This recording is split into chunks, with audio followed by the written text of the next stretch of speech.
తాకట్లో ఉన్న మీ బంగారాన్ని విడిపించి ఆ రోజు ఆన్లైన్ రేటుకి కొంటాం. Sharma gold company.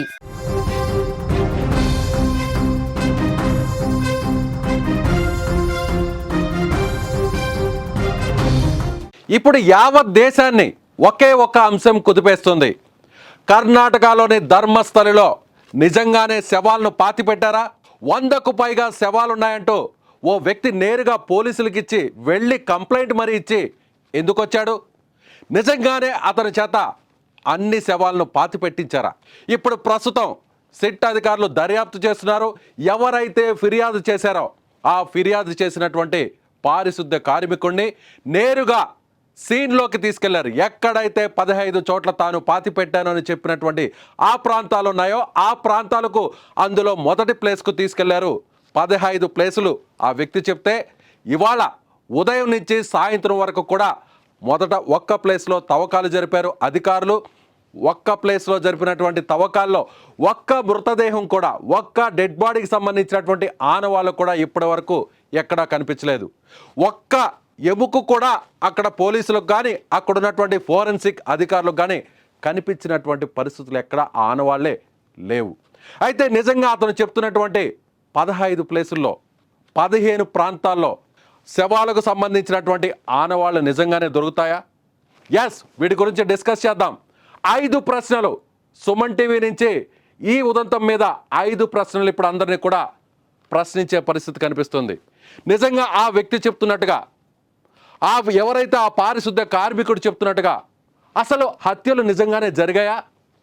హత్యలు జరిగితే శవాల్ని పాతి పెడితే మొత్తం ఎన్ని శవాలు ఇందులో పాతి పెట్టారు? క్వశ్చన్ నెంబర్ 1 ఇది. అలాగే క్వశ్చన్ నెంబర్ 2, శవాలు దొరికితే ఏం జరుగుతుంది? ఆ వ్యక్తి చెప్పినట్టుగా ఎవరైతే ఫిర్యాదుదారుడు ఉన్నాడో ఆ వ్యక్తి చెప్పినట్టుగా నిజంగా ఇప్పుడు అధికారులు జరుపుతున్నటువంటి తవ్వకాల్లో ఒకవేళ శవాలకు సంబంధించినటువంటి ఆనవాళ్ళు కానీ, అస్థిపంజరాలు కానీ, కళేబరాలు కానీ, ఒక్క ఎముక కానీ దొరికితే నిజంగా ఏమవుతుంది? క్వశ్చన్ నెంబర్ 2 ఇది. అలాగే క్వశ్చన్ నెంబర్ 3, ఆ వ్యక్తి చెప్తున్నట్టుగా 15 ప్రాంతాల్లో 2 అనుమానాస్పద ప్రదేశాలు ఉన్నట్టుగా ఇప్పటికే అధికారులు భావిస్తున్నారు. నిజంగానే ఆ 2 ప్రదేశాల్లో శవాలకు సంబంధించినటువంటి సాక్ష్యాలు దొరికే అవకాశం ఉందా? క్వశ్చన్ నెంబర్ 4, రోడ్డు పక్కన శవాలను పాతి పెడుతుంటే ఏ ఒక్క వ్యక్తి చూడలేదా? ఇక్కడ హైవే పక్కన, రోడ్డు పక్కన పాతి పెట్టినటువంటి శవాలను అంత ఓపెన్గా రోడ్డు పక్కనే శవాలను పాతి పెడుతుంటే ఏ ఒక్క వ్యక్తికి కూడా కనిపించలేదా? ఎస్, నిజంగా రోడ్డు పక్కన ఒకవేళ పాతి పెట్టి ఉంటే ఆ ప్రాంతంలో శవాలు ఆనవాళ్ళు దొరికితే ఒక పెద్ద సంచలనంగానే మారే అవకాశం ఉందా? అలాగే క్వశ్చన్ నెంబర్ 5, బయటకు వచ్చే శవాలు అనాథలవా, లేదంటే ఆ వ్యక్తి చెప్తున్నట్టుగా ఆడవాళ్ళకు సంబంధించినటువంటి వాళ్ళవా, లేదంటే బాలికలవా, స్కూలుకు కాలేజీలకు వెళ్తున్నటువంటి అమ్మాయిలను అన్యాయంగా అఘాయిత్యం చేసి చంపేసినటువంటి వారికి సంబంధించినటువంటి శవాలేనా? ఇలా హత్యకు గురైన వాళ్ళంతా కూడా ఆ వివరాలన్నీ కూడా అనాథలవా, లేదంటే ఇతను ఆరోపిస్తున్నట్టుగా మానభంగానికి గురై, అఘాయిత్యానికి గురై ఇలా చంపబడినటువంటి అమాయకుల అమ్మాయిలవే? వీటన్నిటి గురించి డిస్కస్ చేద్దాం.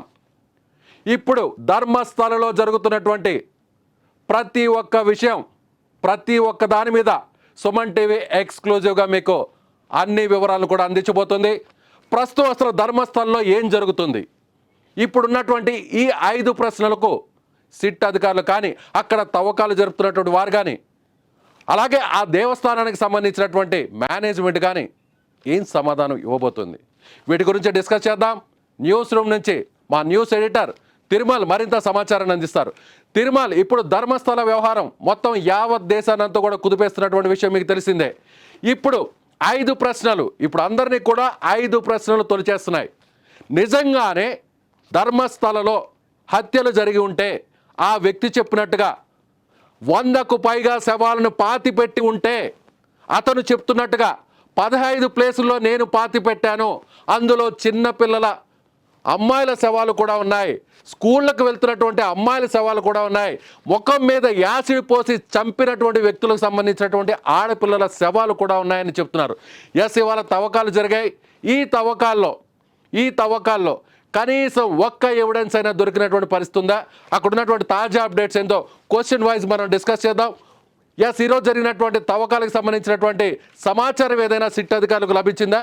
చెప్పాలంటే ఇవాళ ఉదయం నుంచి తవ్వకాలు జరిగాయి. దాదాపు 12 మంది కార్మికులను తీసుకొచ్చి సిట్ అధికారులు, ఈ అడిషనల్ డీజీపీ రేంజ్లో ఉన్న ప్రణబ్ మహంతి నేతృత్వంలో సిట్ అధికారులు, 3 ఐపీఎస్ ఆఫీసర్లు, అట్లాగే ధర్మస్థలికి ప్రాంతంలో ఉన్న రెవెన్యూ అధికారులతో పాటు 12 మంది కూలీలను తీసుకొచ్చారు అక్కడికి.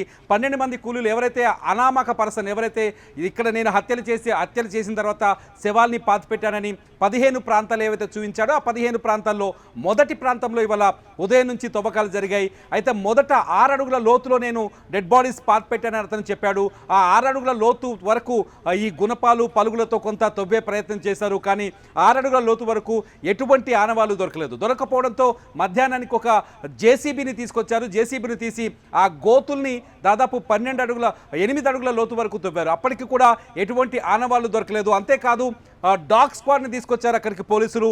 డాగ్ స్క్వాడ్ని తీసుకొచ్చి అక్కడ డాగ్ స్క్వాడ్తో ఎంక్వైరీ చేయించారు. అక్కడ కూడా డాగ్ స్క్వాడ్స్ కూడా ఏమీ గుర్తించలేదు. అంటే ఇప్పుడు పెద్ద ప్రశ్నగా మారింది ఏంటంటే అసలు శవాల్ని పాతిపెట్టారా? అక్కడ మీరు అడిగినట్టు 5 ప్రశ్నల్లో మొదటి ప్రశ్నకి సమాధానంగా అసలు పాతిపెట్టారా, పాతిపెడితే ఎన్ని శవాల్ని పాతిపెట్టాడు? ఇతను చెప్పే మాటల్లో వాస్తవికత ఎంత ఉంది అనేది ఇప్పుడు అతిపెద్ద ప్రశ్నగా మారుతుంది. నిజంగా ఇతని మాటలు నమ్మొచ్చా? ఎవరైతే పూర్వపు పారిశుద్ధ్య కార్మికుడు ఎవరైతే ఉన్నారో, ఎవరైతే జూన్ 4వ తేదీన పోలీసులకు ఫిర్యాదు చేశారో, అతను చెప్పినట్టుగా నిజంగా శవాల్ని పాతిపెట్టిన సిచ్యువేషన్ అక్కడ ఉందా?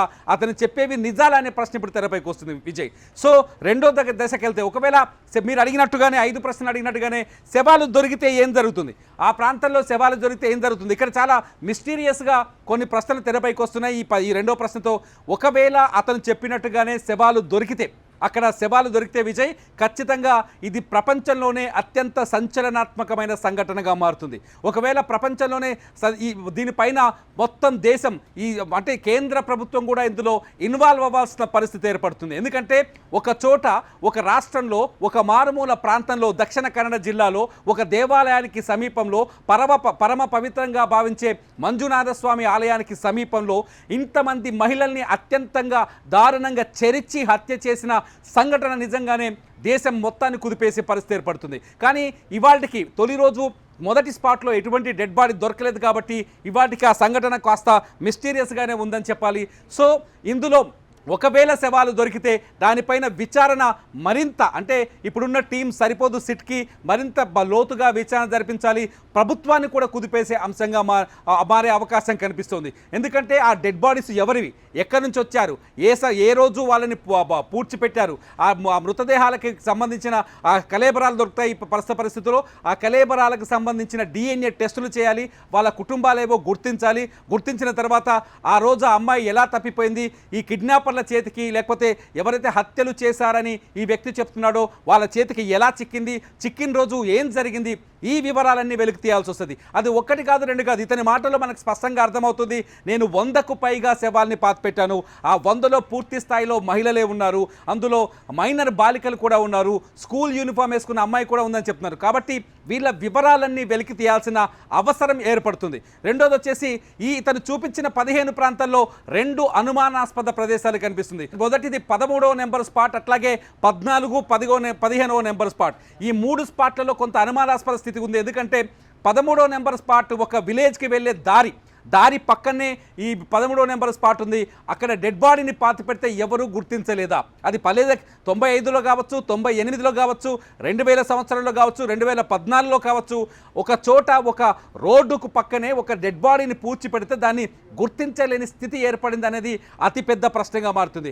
అదే సమయంలో అక్కడ డెడ్ బాడీ దొరికితే ఖచ్చితంగా ఇక్కడ హత్యలు జరిగాయని నిర్ధారించాల్సి వస్తుంది. At the same situation Dharmasthali highway పక్కన కూడా, అంటే 14, 15వ స్పాట్ ఏదైతే గుర్తించారో, ధర్మస్థలి హైవే పక్కన ఈ 2 స్పాట్లను గుర్తించారు.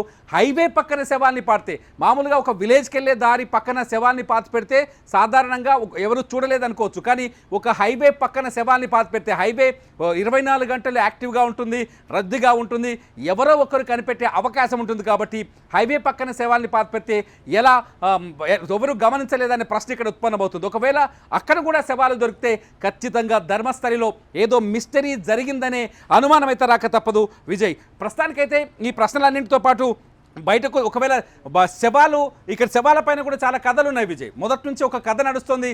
ఇతను చెప్పినట్టుగానే అక్కడ నిజానికి ధర్మస్థలి చాలామంది వస్తుంటారు. అక్కడ సర్పంచ్ ఒక 2 రోజుల క్రితం ఒక స్టేట్మెంట్ ఇచ్చాడు.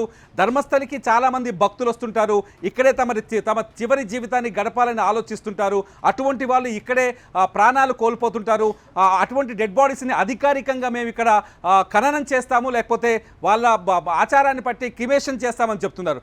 ఒకవేళ డెడ్ బాడీస్ అధికారికంగా ఈ ఏరియాలో ఖననం చేస్తే, అధికారికంగా ఖననం చేసినప్పుడు ఒక ప్రత్యేకమైన ప్రాంతం ఉంటుంది, మనకు తెలుసు. అది నేత్రావతి నదీ తీరం కావచ్చు, లేకపోతే ఇంకో చోట కావచ్చు. కానీ రోడ్డు పక్కన ఖననం చేసే అవకాశం ఉండదు. కాబట్టి ఒకవేళ అనాథ శవాల్ని పాతామని గ్రామ పంచాయతీ వాళ్ళు కానీ అక్కడ చెప్తున్న వాళ్ళు కానీ చూస్తే రోడ్డు పక్కన ఎందుకు పాతేశారనే ప్రశ్న తెరపైకి వస్తుంది. ఏది ఏమైనా మొత్తానికైతే ధర్మస్థలిలో ప్రస్తుతం కొనసాగుతున్న విచారణ అటు ప్రభుత్వాన్ని కుదిపేస్తుంది, ప్రతిపక్షాల నుంచి అనేక ప్రశ్నల్ని సంధిస్తుంది, మొత్తం భారతదేశం దృష్టిని ఆకర్షిస్తుంది విజయ్. ఇప్పుడు ఏ వ్యక్తి అయితే అక్కడ ఫిర్యాదు చేశాడో, కంప్లైంట్ చేశాడో, ఆ వ్యక్తి చేసినటువంటి ప్లేసు భారతదేశంలోనే అత్యంత ప్రముఖ పుణ్యక్షేత్రాల్లో ఒక క్షేత్రం ఈ ధర్మస్థలి. అక్కడ మంజునాథ స్వామి కొలువై ఉన్నాడు. సో ఇప్పుడు చేసినటువంటి ఇతను ఆరోపణ అనాలో లేదంటే నిజంగానే అక్కడ శవాలకు సంబంధించినటువంటి ఆనవాళ్ళు దొరికితే మొత్తం ఈ పుణ్యక్షేత్రానికి సంబంధించి కూడా హిందువుల మనోభావాలు దెబ్బతినే అవకాశం ఉందా లేదా? సో ప్రభుత్వానికి కూడా ఇది చాలా ఒక రకంగా చెప్పాలంటే ఒక పెద్ద సవాల్. నిజంగా ఒకవేళ ఇతను చేసినటువంటి ఆరోపణలు నిజంగానే ఆరోపణలకే పరిమితమైతే, లేదంటే అక్కడ కనీసం ఒక్క ఎవిడెన్స్ కూడా దొరకకపోతే, ఒక ఎముకపు ముక్క కూడా దొరకకపోతే ఇతను కావాలనే ఇబ్బంది పెట్టేదానికి దేవస్థానానికి, ముఖ్యంగా ఆ పుణ్యక్షేత్రానికి సంబంధించినటువంటి ప్రాశస్త్యాన్ని అక్కడ నష్టం కలిగించడం కోసమే ఇతను వెనక వేరే వ్యక్తులు ఉండి చేయించారు అనేటువంటి ఒక పెద్ద వివాదం కూడా రాజుకునే అవకాశం లేదంటారా? చాలా స్పష్టంగా ఉంది ఇతను ఎవరు. సరే, అతను గతంలో పూర్వంలో ఇక్కడ పారిశుద్ధ్య కార్మికుడిగా పనిచేశాడు. అతని మాటలు నమ్మాల్సిన అవసరం ఏంటి అంటే దీనికి ఒక రీజన్ కనిపిస్తుంది విజయ్. ఎప్పుడైతే అతను జూన్ 4వ తేదీన పోలీస్ స్టేషన్కి వచ్చాడో, వచ్చేటప్పుడు తను ఒక లాయర్ని తీసుకొని వచ్చాడు. లాయర్తో పాటు తను ఏం చేశాడు, 1995 నుంచి 2014 వరకు తను చేసిన శవాల్ని ఎలా పాతిపెట్టాడు, పూడ్చిపెట్టాడు, ఏ శవాన్ని ఎక్కడెక్కడ పాతిపెట్టాడనే ఒక డిస్క్రిప్షన్ చాలా క్లియర్గా ఒక ఫిర్యాదును తీసుకొని వచ్చాడు. దాంతోపాటు ఒక నల్లటి బ్యాగు తన భుజాన్ని తగిలించుకొని వచ్చాడు.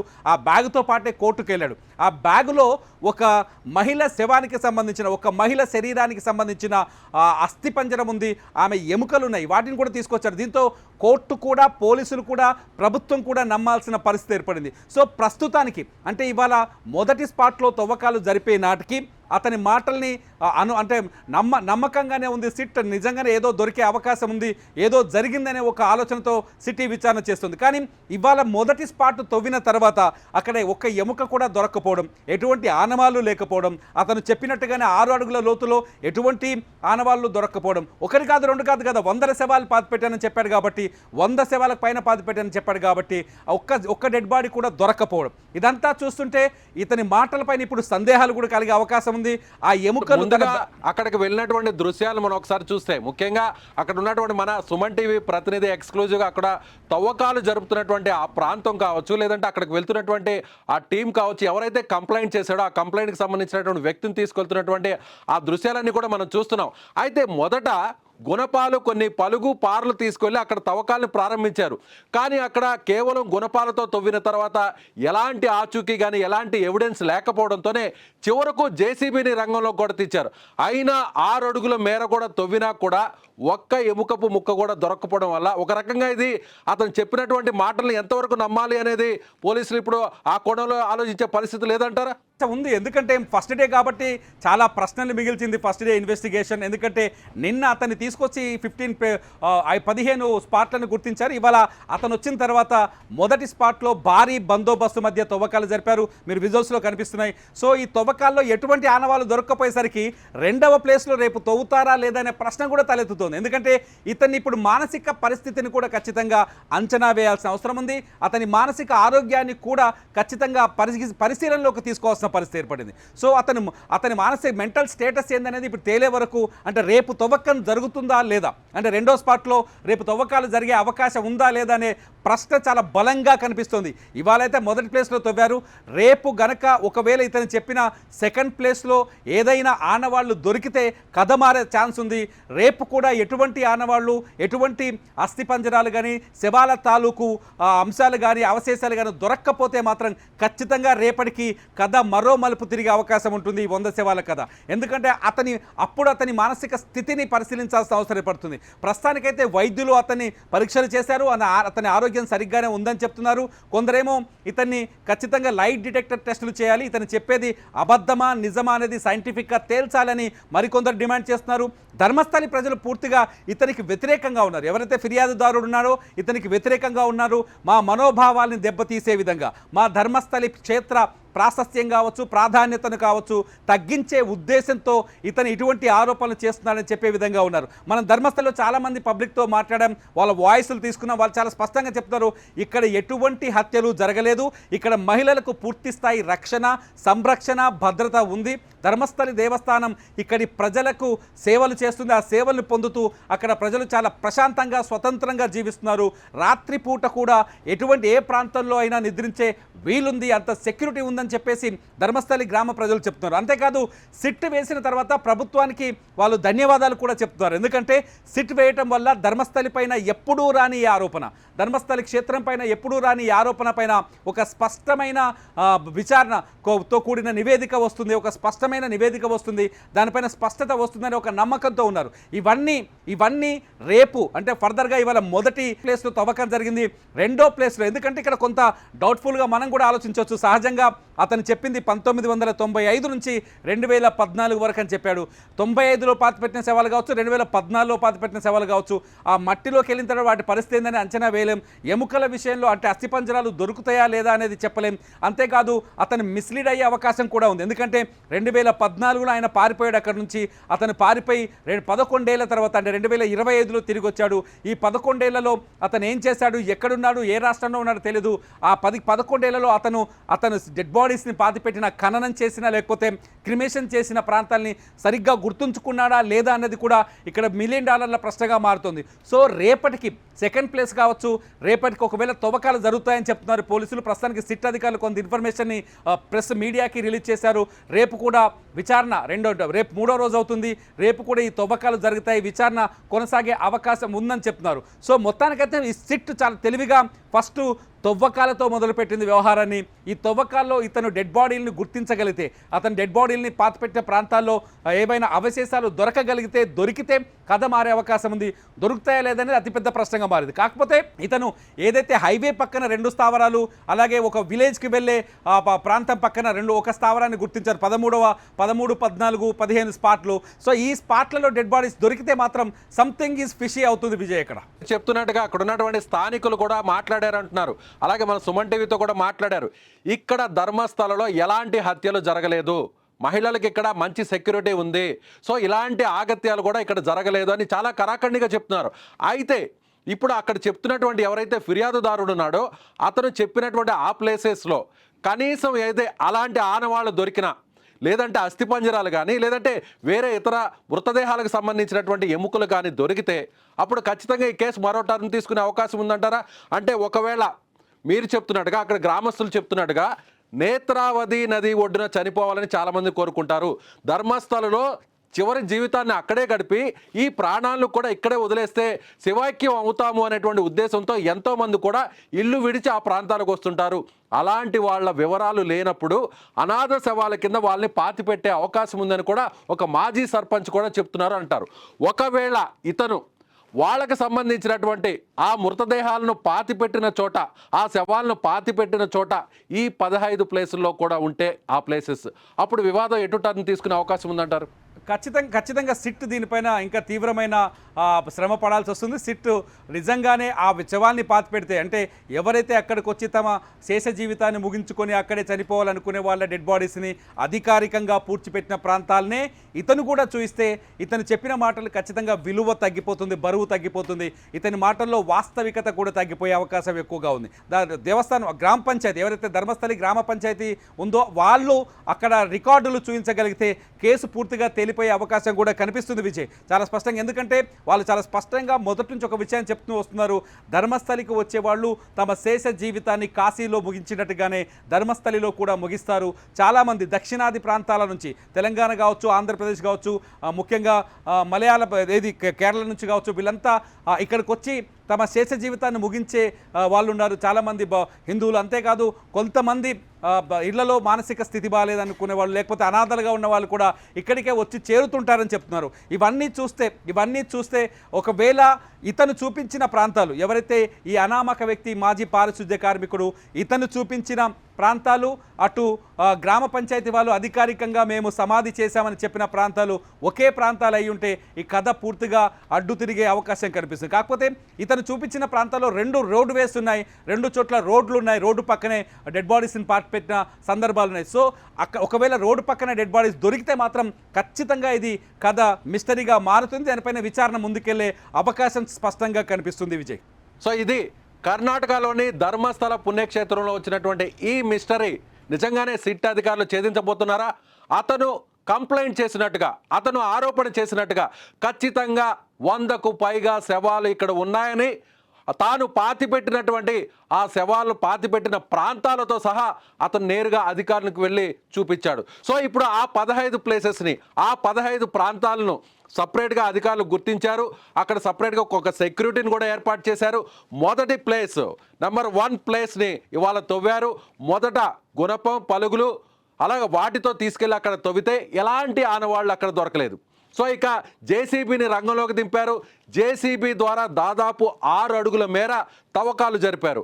అయినా కూడా ఉదయం నుంచి సాయంత్రం వరకు, చీకటి పడేంత వరకు తవ్వకాలు జరిపారు. ఎక్కడా కూడా ఏమాత్రం కూడా ఒక ఎముక కూడా లభించలేదు, 1 ఇంచు ఎముక కూడా దొరకలేదు. సో పోలీసులు, సిట్ అధికారులు, ఎవరైతే ఐపీఎస్ అధికారి నేతృత్వంలో ఉన్నటువంటి ఫోరెన్సిక్ నిపుణులు, అలాగే రెవెన్యూ అధికారులు, ఈ బృందానికి ఏ మాత్రపు ఎవిడెన్స్ కూడా ఇవాళ దొరకలేదు. సో రేపు మళ్ళీ తిరిగి తవ్వకాలను కొనసాగిస్తారా? నిజంగా రేపు జరిపేటువంటి తవ్వకాల్లో ఏదైనా మృతదేహానికి సంబంధించినటువంటి ఆనవాళ్ళు దొరుకుతాయా? ఒకవేళ దొరక్కపోతే కంప్లైంట్ చేసినటువంటి వ్యక్తిని మాటలను ఎంతవరకు నమ్మాలి? సో ఇందులో ఎంతవరకు నిజం ఉంది? హిందువులు, కోట్ల మంది హిందువుల మనోభావాలు నిజంగా ఒకవేళ ఇందులో వాస్తవాలు ఏమున్నాయో తెలియాలని ప్రతి ఒక్కరు కూడా కోరుకుంటారు. ఒకవేళ అలా జరగకపోతే మనోభావాలు దెబ్బతినే అవకాశం ఉందా? ఎస్, ఈ వీడియో చూస్తున్నటువంటి వారు మీరందరూ కూడా మీకున్నటువంటి అనుమానం, మీరేమనుకుంటున్నారో అతను చెప్పినటువంటి మాటల్లో నిజముందా లేదా? ఫస్ట్ డే ఒక్క చిన్న క్లూ కూడా దొరకలేదు. రేపు తిరిగి తవ్వకాలను ప్రారంభిస్తే ఏం జరగబోతుంది వేచి చూద్దాం. ఎస్, మీ అభిప్రాయాన్ని, ఈ వీడియోని చూస్తున్నటువంటి మీరందరూ కూడా మీ అభిప్రాయాన్ని ఖచ్చితంగా కామెంట్ బాక్స్లో తెలియజేయండి.